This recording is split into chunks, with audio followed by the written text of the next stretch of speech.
A gente começa a edição de hoje, dessa quarta-feira do Jornal da Correio, falando sobre um impasse sobre o uso das faixas exclusivas de ônibus aqui em João Pessoa. Vou explicar.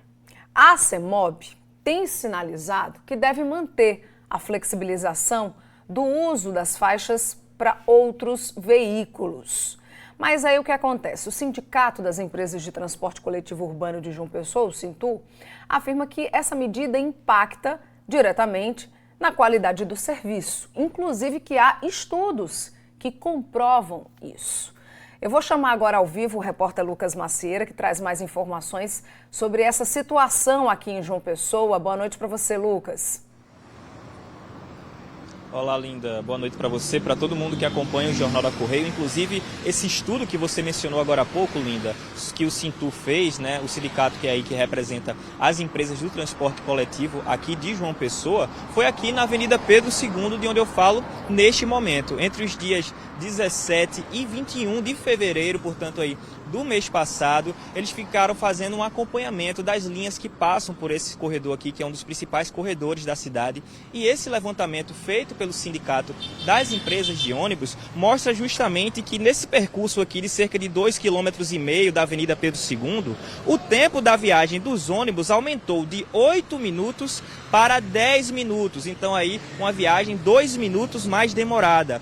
Esse levantamento feito pelo Sintur também nesse mês de fevereiro também mostra em relação, também fala, né, traz dados aí em relação à velocidade média dos ônibus, que com a faixa exclusiva para ônibus, e portanto sendo permitida apenas a circulação desses veículos de transporte coletivo, a velocidade era de 19 km por hora em média. Mas após a flexibilização aí que vem acontecendo desde o dia 27 de janeiro, essa velocidade média caiu para cerca de 15 km por hora. Como falei agora há pouco, essa flexibilização da faixa exclusiva de ônibus começou por causa da greve dos motoristas. A gente lembra que no fim de janeiro ali houve uma greve deflagrada no dia 27 até o dia 30, né, 3 dias de duração. E aí por causa dessa alta demanda também por carros, né, já que os ônibus estavam com esse serviço dificultado diante dessa greve, foi flexibilizado o uso dessa faixa exclusiva de ônibus, e desde então tem sido assim. Só que aí surgiu uma novidade importante, né, porque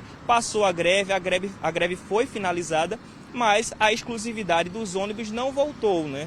Foi mantida essa flexibilização, e hoje teve um desdobramento importante nessa história, é que em entrevista à Rádio Correio 98, o diretor de operações, né, da CEMOB, da Superintendência de Mobilidade Urbana aqui de João Pessoa, o Sanderson Cesário, ele informou que essa flexibilização pode sim ser mantida, na verdade deve ser mantida, só que precisa fazer alguns ajustes aí no que diz respeito aos horários, né, em que vai ser permitida a circulação de outros veículos para além de ônibus, e também em quais dias essa circulação vai ser permitida. Lembrando que atualmente, né, agora está flexibilizado, mas na regra geral da faixa azul, da faixa exclusiva de ônibus, só pode circular outros veículos em casos de feriado e também aos domingos. Então, diante dessa situação, o Sanderson Cesário disse que essa flexibilização pode ser mantida e que ainda nesta semana deve ser anunciada aí como é que vai funcionar esse esquema, né? Essa reunião tem a expectativa que aconteça até esta sexta-feira, e a gente, claro, vai seguir acompanhando todos esses desdobramentos. Tá certo, Lucas. Obrigada pelas informações. Boa noite para você.